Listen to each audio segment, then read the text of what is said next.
Bismillahirrahmanirrahim. Assalamualaikum warahmatullahi wabarakatuh. Salam sejahtera untuk kita semua.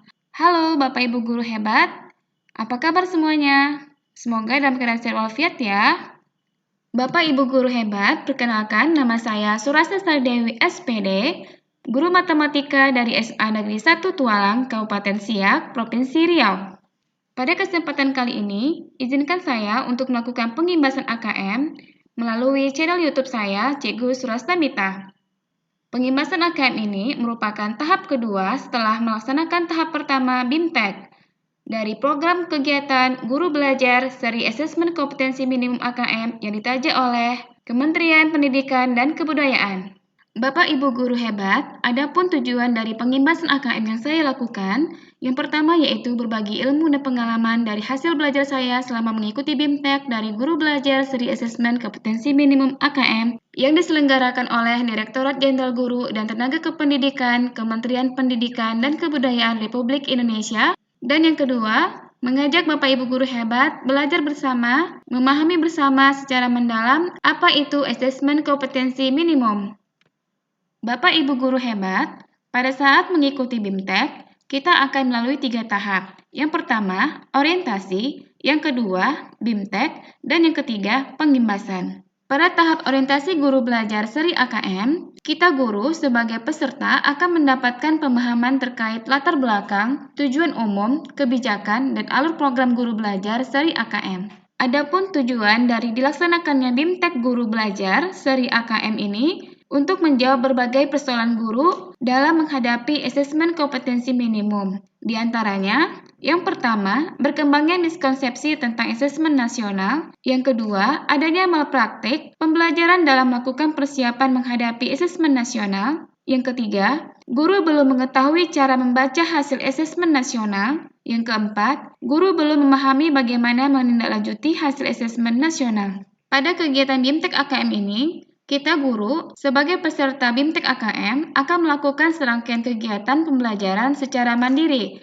melalui program pembelajaran otomatisasi dengan alokasi waktu selama 32 jam pertemuan yang dapat diatur secara fleksibel. Program BIMTEK Guru Belajar Seri AKM disusun dengan memadukan tahapan dan pendekatan modular yang memfasilitasi peserta melakukan personalisasi pembelajaran. Selain itu, program ini dapat mendorong kita sebagai guru untuk saling belajar dengan guru yang lain dalam hal berbagi praktik baik pembelajaran. Dan untuk pendaftaran BIMTEK itu sendiri dimulai dari tanggal 22 Desember tahun 2020 sampai dengan tanggal 23 Februari tahun 2021. Dan alhamdulillah saya memiliki kesempatan untuk mengikuti BIMTEK pada angkatan pertama. Bapak Ibu guru hebat, sebelum kita lanjut ke pembahasan materi pembelajaran guru belajar seri AKM, terlebih dahulu kita harus mendaftarkan diri sebagai peserta guru belajar seri AKM. Dengan satu syarat, kita harus memiliki akun SIM PKB.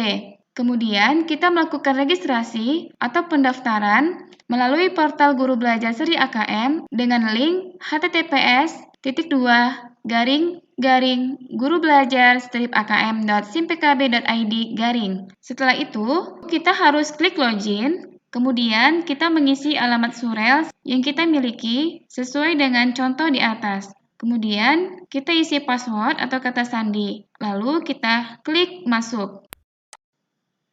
Setelah masuk, akan muncul beberapa daftar seri yang dapat kita ikuti. Nah, kita pilih bagian yang di bawah, yaitu asesmen kompetensi minimum.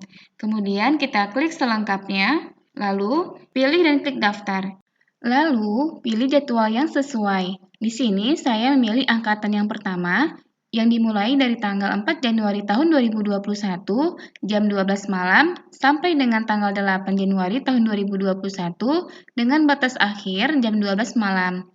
Nah, untuk BIMTEK AKM ini terdiri dari 11 angkatan. Dan untuk pengimbasannya dimulai dari tanggal 9 Januari sampai dengan tanggal 27 Februari tahun 2021.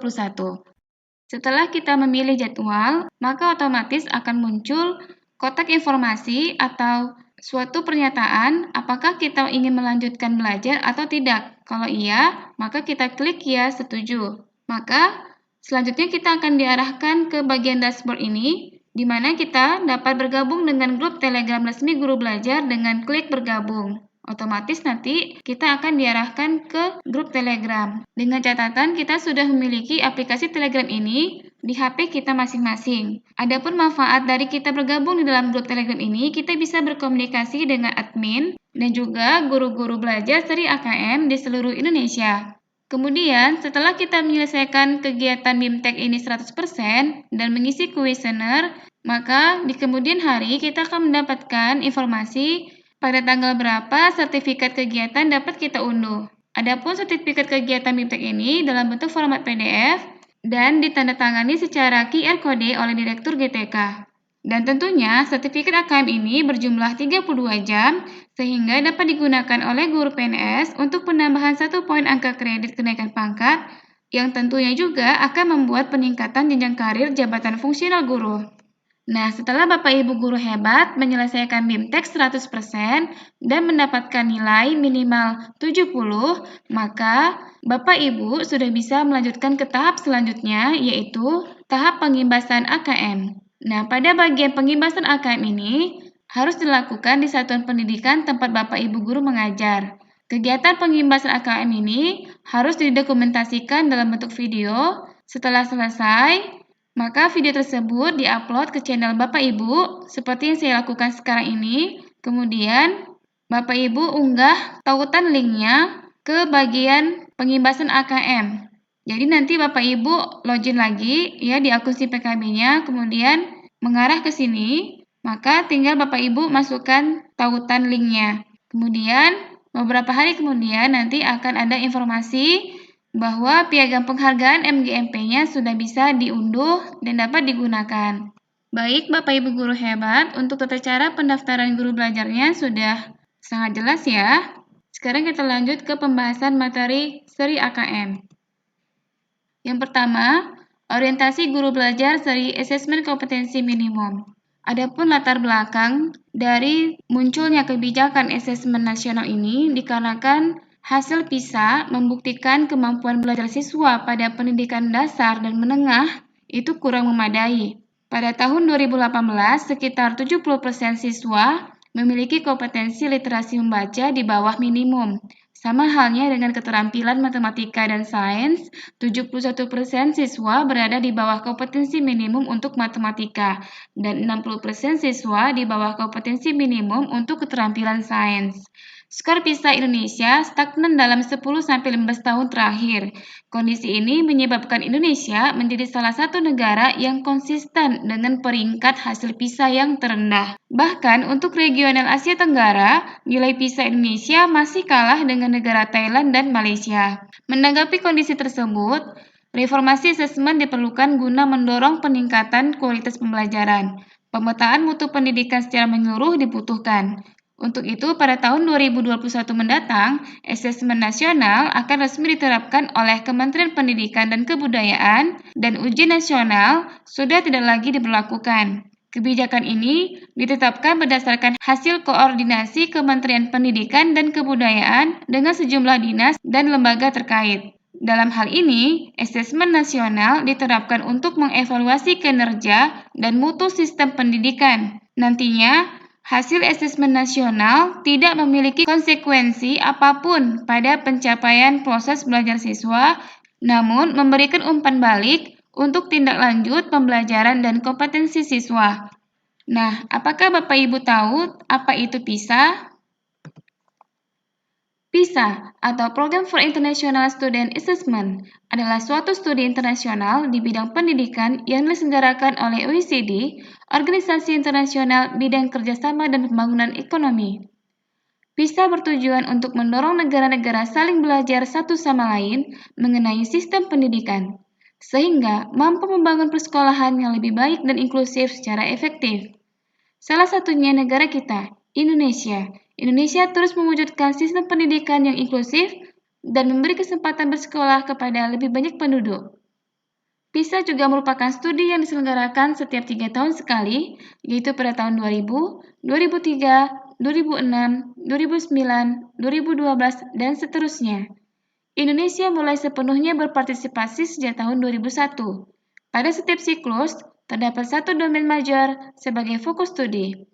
PISA tidak hanya memberikan informasi tentang benchmark internasional, tetapi juga informasi mengenai kelemahan serta kekuatan siswa beserta faktor-faktor yang mempengaruhinya. Demikian Bapak Ibu guru hebat mengenai latar belakang munculnya kebijakan asesmen nasional. Nah, Bapak Ibu, sekarang kita lanjut ke materi berikutnya. Apa pentingnya asesmen nasional? Bapak Ibu guru hebat, sebelumnya kita sudah sama-sama ketahui bahwa asesmen nasional perlu dilakukan untuk meningkatkan mutu pendidikan.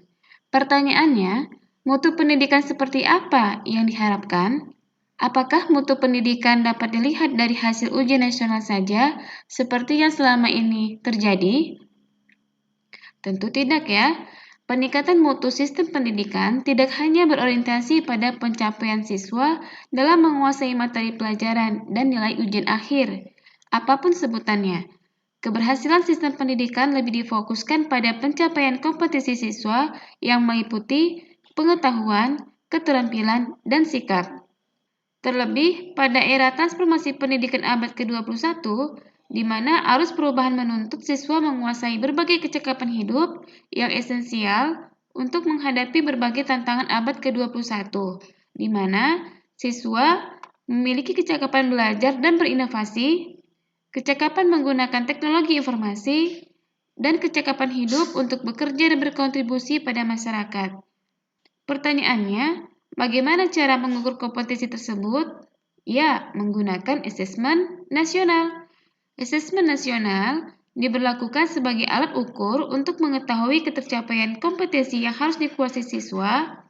Asesmen nasional tidak hanya memotret hasil belajar kognitif siswa, sebagaimana yang terjadi dalam ujian nasional, namun juga memotret hasil belajar sosial emosional, termasuk di dalamnya sikap, nilai, keyakinan, serta perilaku yang dapat memprediksi tindakan dan kinerja siswa di berbagai konteks yang relevan.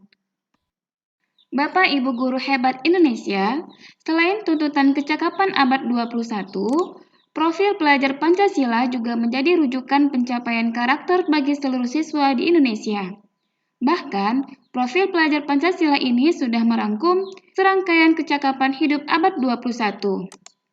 Adapun karakter pelajar Pancasila yang ingin atau harus dicapai oleh siswa yaitu: pertama, beriman dan bertakwa kepada Tuhan Yang Maha Esa serta berakhlak mulia. Yang kedua, berkebinekaan global. Yang ketiga, gotong royong. Yang keempat, mandiri. Yang kelima, bernalar kritis. Dan yang keenam, kreatif. Untuk itu, penting bagi kita sebagai guru dan siswa-siswa kita untuk mengadopsi proses pembelajaran yang berfokus pada pengembangan kompetensi. Kemudian Bapak Ibu, pencapaian kompetensi siswa dapat diukur dari pemahaman konsep dan keterampilan menerapkan konsep dalam berbagai konteks. Dengan demikian, siswa tidak hanya menguasai konten semata, tetapi lebih menguasai pemahaman secara mendalam terhadap konsep yang dapat diterapkan di berbagai konteks kehidupan. Hal ini yang diharapkan sebagai peningkatan hasil pembelajaran siswa, sehingga capaian kompetensi siswa secara holistik inilah yang ingin dievaluasi melalui asesmen nasional. Lalu, bagaimanakah keterkaitan asesmen nasional dengan kecakapan abad 21 dan profil pelajar Pancasila? Seperti yang disajikan pada bagan berikut ini, yang menjadi fokus kompetensi siswa saat ini adalah kecakapan hidup abad 21, yang berupa kecakapan belajar dan berinovasi, kecakapan menggunakan teknologi informasi, kecakapan hidup untuk bekerja dan berkontribusi pada masyarakat dan memiliki profil pelajar Pancasila. Dan untuk mengukur ketercapaian kedua kompetensi tersebut, diperlukan sebuah alat ukur yang disebut asesmen nasional, di mana asesmen nasional ini sendiri merupakan alat ukur yang terdiri dari asesmen kompetensi minimum atau AKM, survei karakter, dan survei lingkungan belajar. Bapak Ibu guru hebat Indonesia, materi kita selanjutnya yaitu konsep asesmen nasional. Bapak Ibu guru hebat Indonesia, seperti yang kita ketahui sebelumnya, bahwa perubahan sistem evaluasi dari ujian nasional ke asesmen nasional merupakan upaya untuk memperbaiki kualitas pendidikan secara menyeluruh. Asesmen nasional dirancang untuk menghasilkan informasi akurat untuk memperbaiki kualitas belajar mengajar, yang pada gilirannya nanti akan meningkatkan hasil belajar siswa. Jadi, sebenarnya apakah itu asesmen nasional? Asesmen nasional adalah pemetaan mutu pendidikan pada seluruh sekolah, madrasah, dan program kesetaraan jenjang dasar dan menengah. Lalu, apa tujuan pelaksanaan asesmen nasional? Yang pertama, mendorong guru mengembangkan kompetensi kognitif yang mendasar sekaligus karakter murid secara utuh. Maksudnya, asesmen nasional menghasilkan informasi untuk memantau perkembangan mutu dari waktu ke waktu, kesenjangan antar bagian di dalam sistem pendidikan, misalnya di satuan pendidikan antar kelompok sosial ekonomi, di satuan wilayah antar sekolah negeri dan swasta, antar daerah, ataupun antar kelompok berdasarkan atribut tertentu. Yang kedua, asesmen nasional bertujuan untuk menunjukkan apa yang seharusnya menjadi tujuan utama sekolah, yakni pengembangan kompetensi dan karakter siswa. Yang ketiga, asesmen nasional juga memberi gambaran tentang karakteristik esensial sebuah sekolah yang efektif untuk mencapai tujuan utama tersebut. Hal ini diharapkan dapat mendorong sekolah dan dinas pendidikan untuk memfokuskan sumber daya pada perbaikan mutu pembelajaran. Maka dari itu, hasil asesmen nasional sendiri diharapkan mampu memberikan manfaat, bukan sekedar nilai belaka. Sehingga pada tahun 2021, Mendikbud telah menyatakan bahwa hasil asesmen nasional dimaksudkan sebagai peta awal mutu sistem pendidikan secara nasional. Dengan demikian, asesmen nasional tidak akan digunakan untuk mengevaluasi kinerja sekolah maupun daerah. Nah, Bapak Ibu Guru Hebat Indonesia, berikut ini adalah 3 manfaat dari asesmen nasional. Yang pertama, sebagai potret kualitas pembelajaran di sekolah atau daerah. Yang kedua, sebagai umpan balik peningkatan kualitas pembelajaran sekolah atau daerah. Dan yang ketiga, sebagai dasar untuk penyusunan program peningkatan kualitas pembelajaran di sekolah atau daerah. Oke, next selanjutnya. Membandingkan asesmen nasional dengan ujian nasional. Bapak Ibu Guru Hebat Indonesia, pertanyaan-pertanyaan yang sering muncul terkait dengan penghapusan ujian nasional dan pemberlakuan asesmen nasional antara lain, apakah asesmen nasional adalah pengganti ujian nasional? Nah, dari pertanyaan ini, timbullah kekhawatiran pada kita semua yang mengenai persiapan kita semua, baik dari sisi siswa, kita sebagai guru, dan juga sekolah tempat kita mengajar, bagaimana cara kita menghadapi asesmen nasional ke depannya. Jadi Bapak Ibu, agar lebih jelasnya, mari sama-sama kita simak apa perbedaan antara asesmen nasional dengan ujian nasional. Nah, untuk menjawab kekhawatiran kita itu, mari sama-sama Bapak Ibu kita simak dan kita pahami bersama tentang perbedaan asesmen nasional dengan ujian nasional berdasarkan kriteria-kriteria pembandingnya. Tujuan pelaksanaan asesmen nasional dan ujian nasional tidak sama. Jika asesmen nasional bertujuan untuk mengevaluasi mutu sistem pendidikan di Indonesia, sedangkan ujian nasional bertujuan untuk mengevaluasi capaian hasil belajar siswa secara individu. Yang kedua, jenjang penilaian. Asesmen nasional diberlakukan untuk semua jenjang pendidikan dasar, pendidikan menengah pertama, dan pendidikan menengah atas. Ini termasuk MI, MTS, dan MAN, serta program kesetaraan. Sementara ujian nasional berlaku mulai jenjang pendidikan menengah pertama dan atas saja. Yang ketiga, level siswa. Asesmen nasional tidak diselenggarakan pada akhir jenjang pendidikan sebagaimana ujian nasional, melainkan di tengah jenjang pendidikan, yaitu pada kelas 5, 8, dan 11. Hal ini dilakukan untuk mendorong guru dan sekolah melakukan tindak lanjut perbaikan mutu pembelajaran setelah mendapatkan hasil laporan asesmen nasional. Jadi, bukan sekedar untuk mengetahui capaian hasil belajar siswa sebagai salah satu syarat kelulusan. Keempat, subjek siswa. Pada pelaksanaannya, asesmen nasional menggunakan metode survei.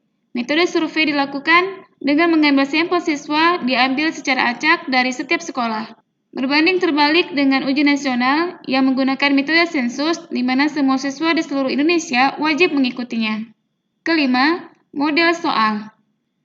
Model soal asesmen yang diberikan dalam asesmen nasional lebih bervariasi, bukan sekedar pilihan ganda dan uraian singkat sebagaimana diberikan dalam ujian nasional. Keenam, sasaran penilaian. Salah satu komponen hasil belajar murid yang diukur pada asesmen nasional adalah literasi membaca dan numerasi. Asesmen ini disebut sebagai asesmen kompetensi minimum atau AKM karena mengukur kompetensi mendasar atau minimum yang diperlukan individu untuk dapat hidup secara produktif di masyarakat. Sementara ujian nasional berbasis mata pelajaran yang memotret hasil belajar murid pada mata pelajaran tertentu. Hal inilah yang terkadang memberi kesan mata pelajaran yang penting dan kurang penting dalam pendidikan. Nah, dalam hal ini, AKM sangat berperan dalam memotret kompetensi mendasar yang diperlukan untuk sukses pada berbagai mata pelajaran. Ketujuh, metode penilaian. Metode penilaian asesmen nasional dan ujian nasional pun berbeda. Meskipun keduanya berbasis komputer, asesmen nasional menggunakan metode penilaian Computerized Multistage Adaptive Testing, MSAT. Ialah metode penilaian yang mengadopsi tes adaptif, di mana setiap siswa dapat melakukan tes sesuai level kompetensinya. Sedangkan ujian nasional menggunakan metode penilaian CBT, Computer Based Test, atau PBT, Paper Based Test. Oke, next selanjutnya, evaluasi ujian nasional. Bapak Ibu Guru hebat Indonesia, kebijakan pelaksanaan asesmen nasional juga berangkat dari evaluasi yang dilakukan terhadap ujian nasional yang telah berlangsung selama ini. Ujian nasional menjadi lebih berorientasi pada pencapaian hasil belajar individu dan pembelajaran yang berorientasi pada ujian. Sasaran kompetensi yang diharapkan sebagai perbaikan mutu pendidikan sendiri seringkali terabaikan. Selain itu, beberapa poin evaluasi berikut ini juga menjadi pertimbangan untuk menghentikan pelaksanaan ujian nasional dan menetapkan penyelenggaraan asesmen nasional. Yang pertama, butir-butir soal ujian nasional hanya mengukur kemampuan kognitif siswa, sehingga input dan proses pembelajaran kurang dapat tergambarkan dengan baik. Hal ini belum sejalan dengan tujuan pendidikan yang ingin mengembangkan kemampuan berpikir tingkat tinggi serta kompetensi lain yang relevan dengan abad 21 sebagaimana tercermin pada kurikulum 2013. Sehingga harapan untuk mengevaluasi keterampilan siswa dalam menerapkan pengetahuan serta konsep melalui berbagai konteks kehidupan, serta menunjukkan karakter sebagaimana yang diharapkan dalam profil pelajar Pancasila, belum lengkap jika dilakukan melalui ujian nasional atau UN saja. Yang kedua, ujian nasional kurang dapat dimanfaatkan guru untuk memperbaiki pembelajaran pada subjek siswa yang sama. Asesmen nasional dirancang untuk memberi dorongan lebih kuat ke arah pengajaran yang inovatif dan berorientasi pada pengembangan kompetensi termasuk dalamnya kemampuan bernalar. Yang ketiga, UN kurang optimal sebagai alat untuk mengevaluasi mutu pendidikan secara nasional. Hal ini disebabkan UN diterapkan di akhir jenjang pendidikan lebih sebagai assessment of learning yang mengukur capaian akhir, bukan sebagai assessment for learning yang mengukur proses pembelajaran. Selain itu, hasil UN tidak bisa digunakan untuk mengakomodir kebutuhan belajar yang diperlukan siswa. Nah, Bapak Ibu Guru hebat Indonesia, pemberlakuan asesmen nasional ini merupakan sinyalemen yang kuat dari pemerintah untuk terus memperbaiki sistem pendidikan di Indonesia. Dan dari ketiga poin tadi, maka sesungguhnya yang perlu dipersiapkan untuk menghadapi asesmen nasional adalah pemahaman mengenai tujuan dan manfaat asesmen nasional, serta implikasinya pada perubahan praktik dan strategi pembelajaran di kelas. Dengan demikian, siswa, guru, orang tua, kepala satuan pendidikan tidak lagi direkomendasikan untuk berlatih soal-soal persiapan AKM sebagaimana penilaian yang berbasis ujian. Oke, baik Bapak Ibu Guru hebat, materi kita selanjutnya tentang teknis pelaksanaan asesmen nasional. Berikut adalah petunjuk dan teknis pelaksanaan asesmen nasional. Yang pertama berbasis komputer dan bersifat adaptif. Pertanyaan yang disajikan bergantung kemampuan siswa. Kemudian, untuk kriteria peserta pelaksanaan asesmen nasional, di mana asesmen nasional akan diikuti oleh seluruh satuan pendidikan tingkat dasar dan menengah di Indonesia, serta program kesetaraan yang dikelola oleh PKBM. Di tiap satuan pendidikan, asesmen nasional akan diikuti oleh sebagian peserta didik kelas 5, 8, dan 11 yang dipilih secara acak oleh pemerintah. Untuk program kesetaraan, asesmen nasional akan diikuti oleh seluruh peserta didik yang berada pada tahap akhir tingkat 2, tingkat 4, dan tingkat 6 program kesetaraan. Mengapa asesmen nasional hanya diikuti oleh sebagian siswa? Hal ini terkait dengan tujuan dan fungsi asesmen nasional. Asesmen nasional tidak digunakan untuk menentukan kelulusan, menilai prestasi siswa sebagai seorang individu. Evaluasi hasil belajar setiap individu siswa menjadi kewenangan pendidik. Pemerintah melalui asesmen nasional melakukan evaluasi sistem. Asesmen nasional merupakan cara untuk memotret dan memetakan mutu sekolah dan sistem pendidikan secara keseluruhan. Karena itu, tidak semua siswa perlu menjadi peserta dalam asesmen nasional. Yang diperlukan adalah informasi dari sampel yang mewakili populasi siswa di setiap sekolah pada jenjang kelas yang menjadi target dari asesmen nasional.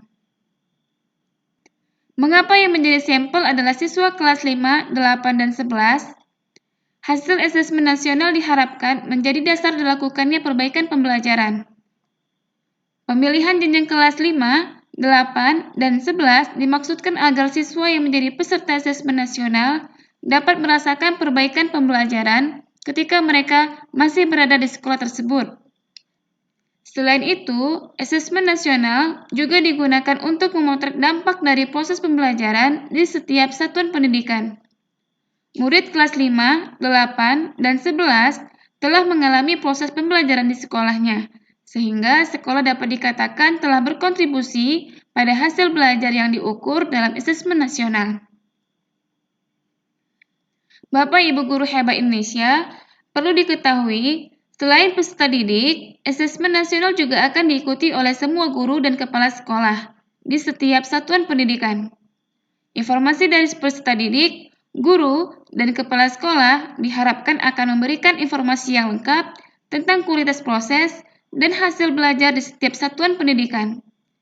Sementara, asesmen kompetensi minimum untuk pendidikan kesetaraan berfungsi sebagai ujian kesetaraan. Oke, next. Bapak Ibu guru hebat Indonesia, sebelumnya sudah disebutkan bahwa di dalam asesmen nasional itu terdiri dari 3 instrumen. Berdasarkan bagian berikut ini bisa diperhatikan Bapak Ibu, di dalam asesmen nasional itu ada 3 instrumen yang dinilai. Yang pertama, asesmen kompetensi minimum atau AKM. Yang kedua, survei karakter. Yang ketiga, survei lingkungan belajar. Dan untuk asesmen kompetensi minimum atau AKM, terdiri dari 2 hal yang akan dinilai. Yang pertama yaitu asesmen literasi membaca. Yang kedua, asesmen numerasi. Bapak Ibu guru hebat Indonesia, untuk literasi membaca, ini maksudnya adalah kemampuan untuk memahami, menggunakan, mengevaluasi, merefleksi berbagai jenis teks untuk menyelesaikan masalah, mengembangkan kapasitas individu sebagai warga Indonesia dan warga dunia agar dapat berkontribusi secara produktif di masyarakat. Selanjutnya, asesmen numerasi. Ini maksudnya kemampuan berpikir menggunakan konsep, prosedur, fakta, dan alat matematika untuk menyelesaikan masalah sehari-hari pada berbagai jenis konteks yang relevan untuk individu sebagai warga negara Indonesia dan dunia. Kemudian, survei karakter.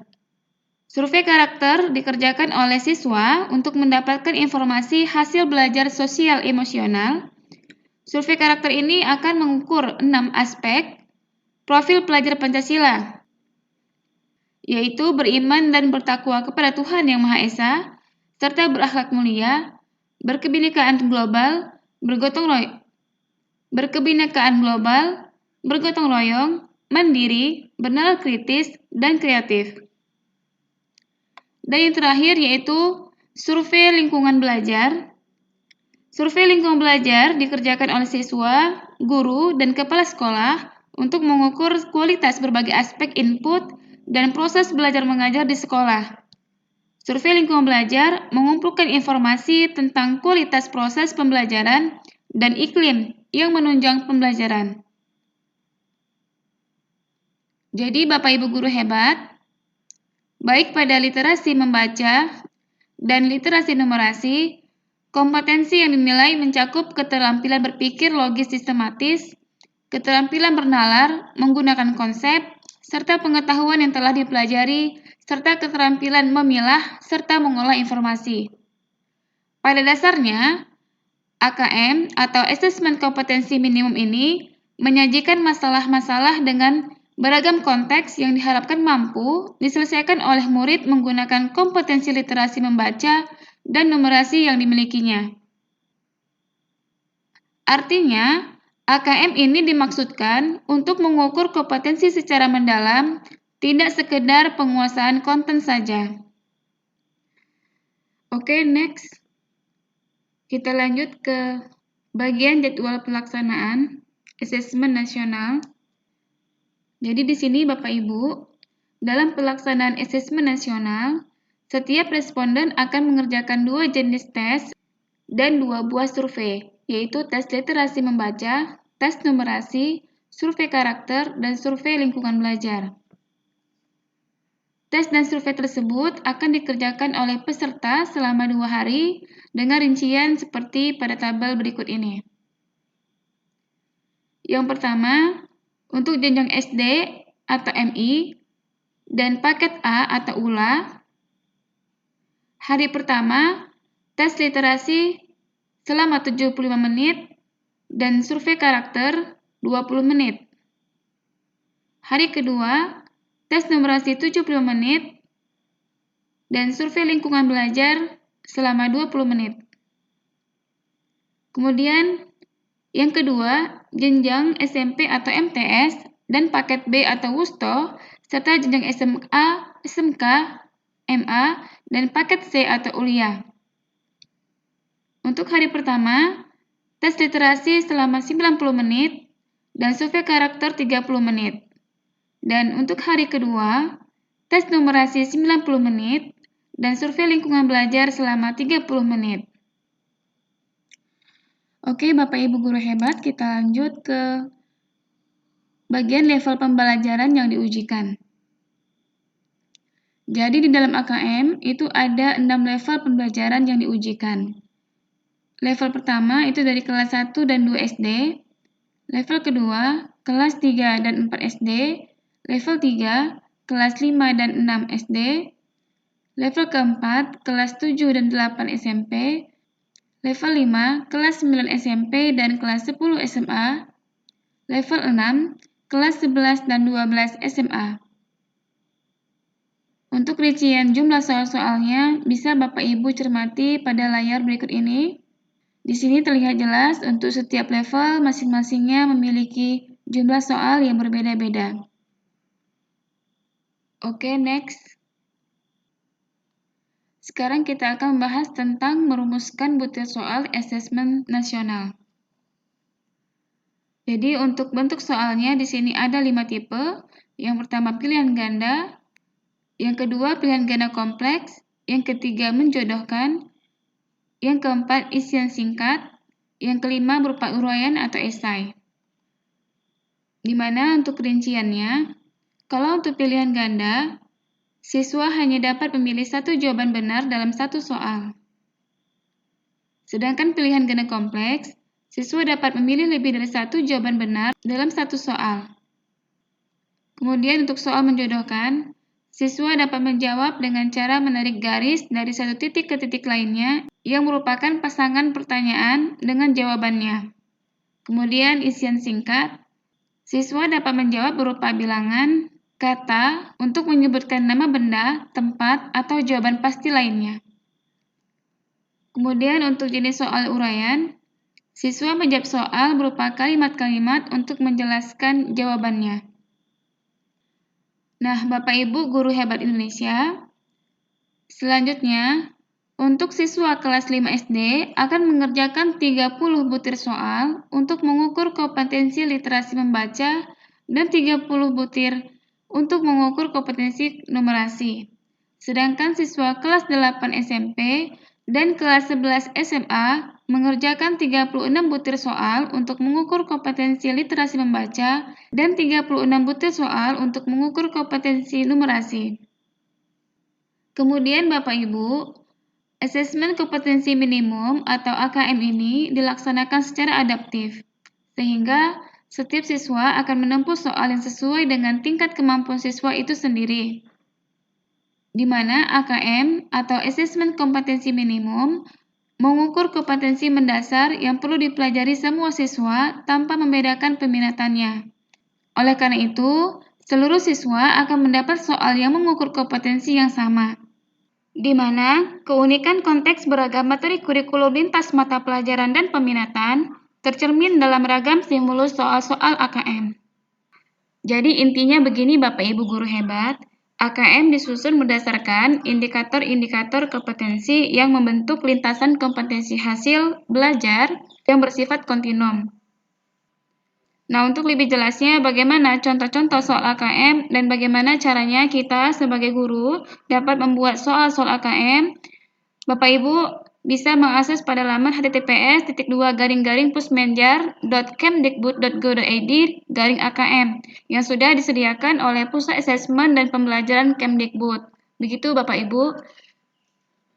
Nah, sekarang kita lanjut ke bagian materi tentang literasi membaca dan numerasi pada AKM. Nah, untuk asesmen literasi membaca dan numerasi pada AKM dapat kita tinjau dari 3 komponen atau aspek ya Bapak Ibu. Aspek yang pertama yaitu konten, yang kedua proses kognitif, dan yang ketiga itu konteks. Nah, berikut ini rincian dari komponen dari AKM literasi membaca serta numerasi. Nah, untuk komponen AKM literasi membaca, bagian konten itu terdiri dari teks informasi dan teks fiksi. Kemudian untuk proses kognitifnya terdiri dari menemukan informasi, interpretasi dan integrasi, dan yang terakhir evaluasi dan refleksi. Kemudian untuk komponen konteks itu terdiri dari personal, sosial budaya, dan saintifik. Lanjut, berikut ini adalah komponen AKM numerasi. Nah, untuk komponen kontennya terdiri dari bilangan, pengukuran dan geometri, data dan ketidakpastian atau peluang, dan yang terakhir yaitu aljabar. Selanjutnya untuk proses kognitifnya terdiri dari pemahaman, penerapan, dan penalaran. Dan yang terakhir, komponennya yaitu konteks yang terdiri dari personal, sosial budaya, dan saintifik. Begitu Bapak Ibu. Oke Bapak Ibu guru hebat Indonesia. Sekarang kita masuk ke tahap tindak lanjut laporan hasil asesmen kompetensi minimum. Jadi Bapak Ibu, sesuai dengan tujuannya, AKM atau asesmen kompetensi minimum dirancang untuk memberikan informasi mengenai tingkat kompetensi dasar siswa berupa kompetensi literasi membaca dan numerasi. Dari laporan hasil asesmen kompetensi tersebut, satuan pendidikan atau sekolah dapat melihat tingkat penguasaan kompetensi siswanya.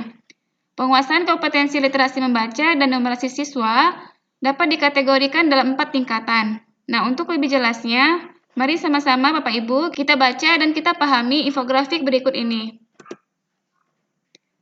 Jadi untuk AKM kategori literasi ada 4 kelompok atau 4 tingkatan kompetensi yang berbeda ya. Yang pertama perlu intervensi khusus, yang kedua dasar, yang ketiga cakap, dan yang keempat sudah dianggap siswa itu mahir. Nah, untuk detailnya seperti yang di sebelah ini dapat kita baca dan pahami bersama ya Bapak Ibu. Selanjutnya, 4 kategori tingkat penguasaan kompetensi AKM bagian numerasi, di mana tingkat yang pertama yaitu perlu intervensi khusus, tingkat yang kedua dasar, tingkat yang ketiga cakap, dan tingkat yang keempat itu mahir. Nah, untuk detailnya seperti ini ya, untuk kategori numerasinya.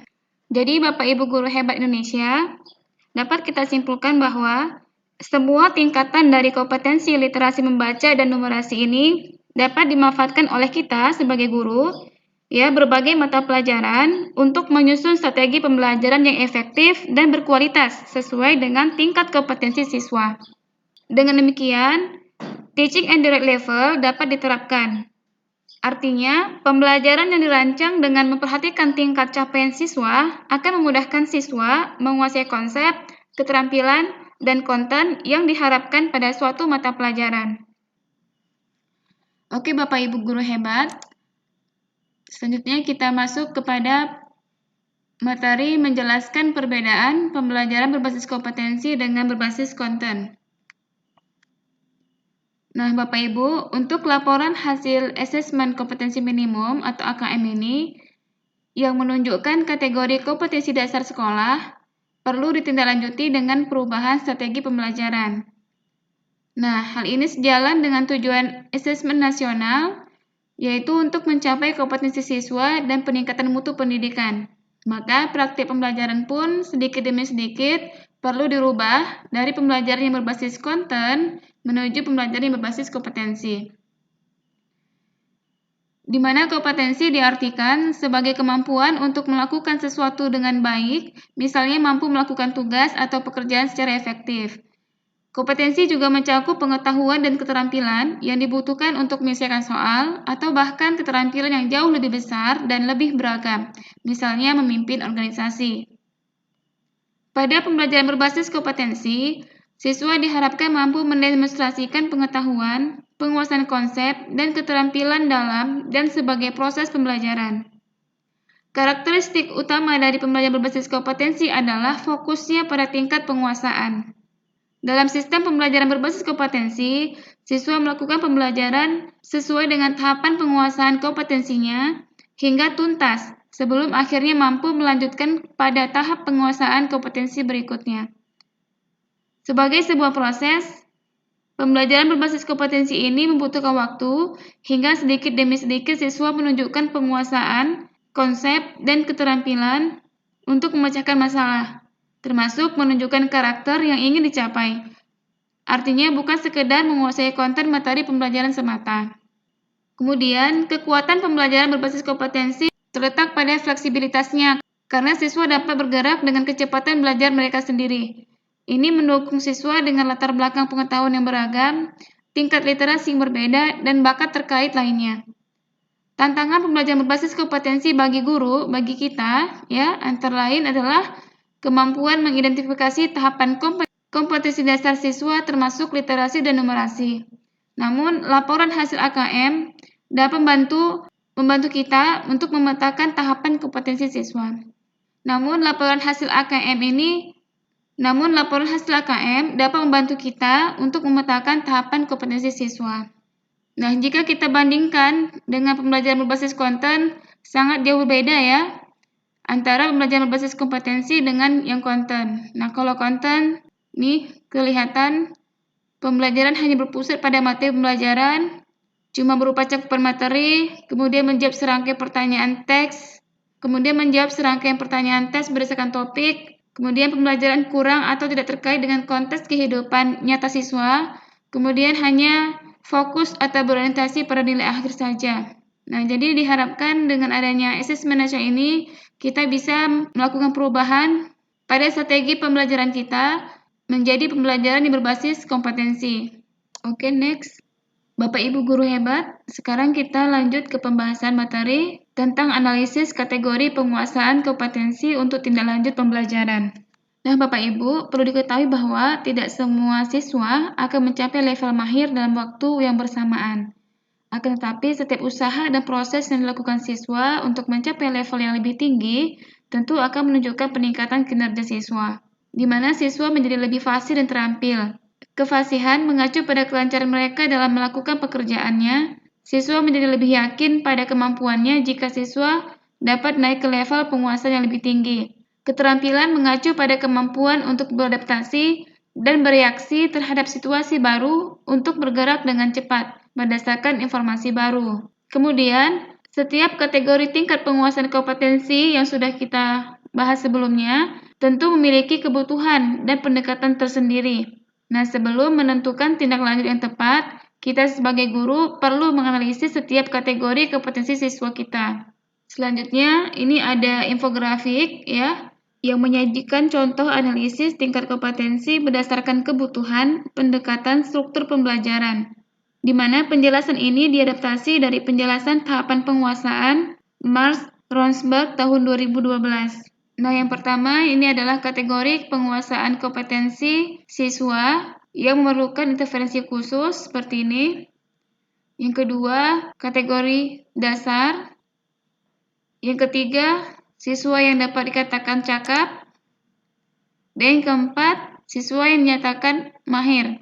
Jadi berikut adalah kebutuhannya, kemudian struktur pembelajaran seperti apa, cara formal dan informal seperti apa, dan pendekatan kita terhadap siswa yang dapat dikatakan mahir, cakap, dasar, terus memerlukan intervensi khusus. Nah, itu semua harus kita pelajari, kita telaah, ya, kita analisis.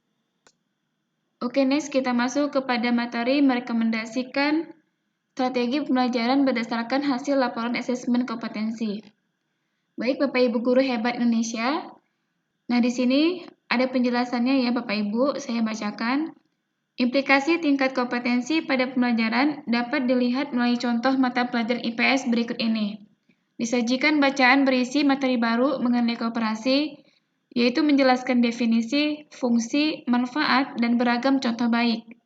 Nah, di sini kita sebagai guru diharapkan menyesuaikan pembelajarannya sesuai dengan tingkat kompetensi murid atau siswa kita. Misalnya, yang pertama, murid di tingkat perlu intervensi khusus, belum mampu memahami isi bacaan. Murid hanya mampu membuat interpretasi sederhana, sehingga guru IPS tidak cukup bertumpu pada materi bacaan tersebut. Murid perlu diberi bahan belajar lain secara audio, visual, dan pendampingan khusus. Yang kedua, untuk murid yang di tingkat dasar. Nah, murid ini telah mampu mengambil informasi dari teks, namun tidak memahami secara utuh isi topik koperasi.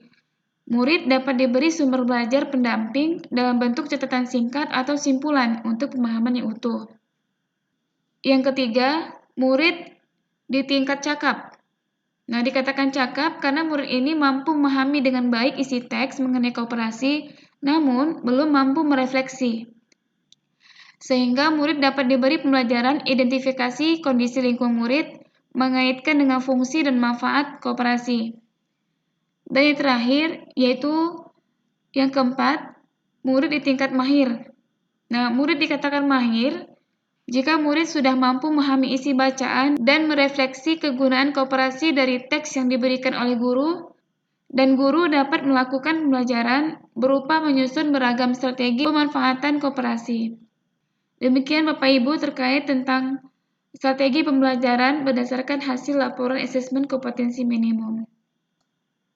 Contoh strategi pembelajaran berbasis kompetensi pada mata pelajaran. Nah, di sini saya akan paparkan satu contoh praktik baik dari Guru Susan, di mana Guru Susan ini adalah guru matematika. Dan dari contoh beliau ini kita bisa belajar ya mendapatkan gambaran bagaimana strategi pembelajaran berbasis kompetensi dan bagaimana literasi dan numerasi terintegrasi dalam pembelajaran mata pelajaran. Mari sama-sama Bapak Ibu kita pahami bagaimana contoh praktik baik yang sudah disampaikan oleh Guru Susan. Nah, untuk materinya berkaitan dengan matematika yang berjudul bereksplorasi dengan koordinat kartesius. Sebuah pengalaman literasi, numerasi, dan keterampilan hidup. Literasi tidak terbatas pada keterampilan membaca dan menulis yang cakupannya memberikan batasan pada pembelajaran bahasa saja. Bisakah kemampuan literasi dikembangkan dan diterapkan dalam pembelajaran dan bahasa seperti matematika? Lalu bagaimana caranya? Nah, contoh ini bisa menjadi referensi untuk Bapak Ibu yang mengajar mata pelajaran sains seperti fisika dan kimia di tingkat SMA dan di SMP itu mata pelajaran IPA. Selanjutnya, kemampuan literasi dalam matematika disebut sebagai numerasi. Numerasi memiliki proses perkembangan yang sepadan dengan kemampuan literasi, di mana seseorang mampu memahami simbol-simbol dan angka untuk memecahkan masalah. Dalam numerasi, keterampilan berpikir, analisis, dan menemukan sebab akibat juga dibutuhkan dalam memecahkan masalah yang berkaitan dalam kehidupan nyata, bukan sekedar menjawab soal. Lantas bagaimana contoh praktik baik melatihkan keterampilan numerasi pada matematika? Yang pertama, membacakan cerita bagaimana René Descartes menemukan sistem koordinat. Yang kedua, murid senang dan memahami latar belakang di balik penemuan koordinat kartesius. Dan yang ketiga, permainan menemukan titik-titik konfigurasi rasi bintang. Yang keempat, murid diminta mengidentifikasi posisi bintang-bintang dengan menggunakan kombinasi X dan Y atau titik X, Y. Yang kelima, permainan dilanjutkan dengan catur manusia. Yang keenam, diskusi manfaat koordinat kartesius dalam kehidupan sehari-hari. Yang ketujuh, permainan battleship. Yang kedelapan, murid mengaplikasikan apa yang telah dipelajari dengan memproyeksikan motif ukiran Toraja pada sebuah bidang yang lebih luas menggunakan sistem koordinat kartesius. Nah, demikian Bapak Ibu, strategi pembelajaran oleh Guru Susan. Nah, yang menjadi pertanyaan bagi kita semua, apa manfaat dari proses belajar tersebut? Oleh Guru Susan, beliau sudah mengatakan bahwa murid telah berhasil mengembangkan kemampuan literasi dan numerasinya karena telah mampu menggunakan konsep matematika dengan efektif dan percaya diri, mampu menjelaskan cara berpikir, dan mentransfer keterampilan mereka untuk memecahkan masalah dalam kehidupan nyata. Mereka terus membangun kepercayaan bahwa matematika bukan sekedar pelajaran yang harus mereka hadapi di kelas, tetapi merupakan sebuah keterampilan hidup yang membawa banyak manfaat bagi mereka. Dan jika Bapak Ibu guru hebat ingin lebih tahu bagaimana cerita lengkap dari Guru Susan, Bapak Ibu bisa mengaksesnya pada link berikut ini. Kemudian terakhir materi kita tentang segitiga belajar, keterkaitan antara kurikulum, asesmen, dan pembelajaran. Apa sebenarnya peran asesmen dalam peningkatan kualitas pembelajaran murid? Apa keterkaitan antara asesmen, kurikulum, dan pembelajaran dalam menyediakan pengalaman belajar murid yang berkualitas? Selama ini seringkali asesmen dipersepsikan sebagai upaya menentukan nilai murid. Tidak heran apabila banyak dari kita yang berusaha keras melakukan upaya agar nilai murid kita setinggi mungkin. Nilai murid menjadi sasaran kinerja, padahal peran asesmen yang pertama dan utama bukanlah menentukan nilai murid. Peran pertama dan utama asesmen harus dilihat sebagai bagian dari proses pembelajaran yang utuh. Kerangka yang sering digunakan adalah segitiga belajar, yang mengaitkan antara asesmen, kurikulum, dan pembelajaran. Segitiga belajar membantu kita tidak melihat asesmen, kurikulum, dan pembelajaran sebagai aspek yang berdiri sendiri. Guru dan pemimpin sekolah, ya kita dan pemimpin sekolah kita, dapat melakukan penyelarasan antar tiga aspek yang menentukan pengalaman belajar murid. Dalam segitiga belajar ini, ada makna dari masing-masing aspek ini. Yang pertama, kurikulum. Kurikulum yaitu seperangkat kompetensi yang penting dikuasai murid dengan menggunakan cara belajar dan asesmen tertentu. Pengembangan kurikulum, selain mengacu pada tantangan dunia nyata, hendaknya mengacu pada hasil asesmen dan refleksi praktik pembelajaran. Yang kedua, aspek pembelajaran. Pembelajaran merupakan serangkaian aktivitas yang dirancang dan dilakukan di ruang kelas berdasarkan kompetensi awal murid yang diketahui dari hasil asesmen, dan untuk mencapai sasaran kompetensi yang ditetapkan dalam kurikulum. Pembelajaran memadukan informasi dari asesmen dengan informasi dari kurikulum. Keseimbangan antara paduan tersebut yang akan menghasilkan pembelajaran yang optimal. Dan yang terakhir, aspek asesmen. Asesmen merupakan proses mengumpulkan, menganalisis, dan melaporkan sejumlah informasi yang terkait pencapaian kondisi murid dan penguasaan suatu kompetensi tertentu. Asesmen diagnosis merupakan asesmen di awal untuk merancang strategi pembelajaran. Asesmen formatif merupakan asesmen sepanjang proses belajar untuk melakukan perbaikan dan penyesuaian pembelajaran. Asesmen sumatif merupakan asesmen di akhir untuk menentukan level penguasaan kompetensi oleh murid. Nah, jadi Bapak Ibu, pemahaman kita terhadap segitiga belajar akan membawa kita pada kebutuhan membaca laporan asesmen kompetensi minimum atau AKM dan menggunakannya untuk perbaikan kualitas pembelajaran. Oke Bapak Ibu guru hebat Indonesia, demikianlah yang dapat saya sampaikan terkait dengan apa yang saya dapatkan selama mengikuti kegiatan program guru belajar dari Kementerian Pendidikan dan Kebudayaan.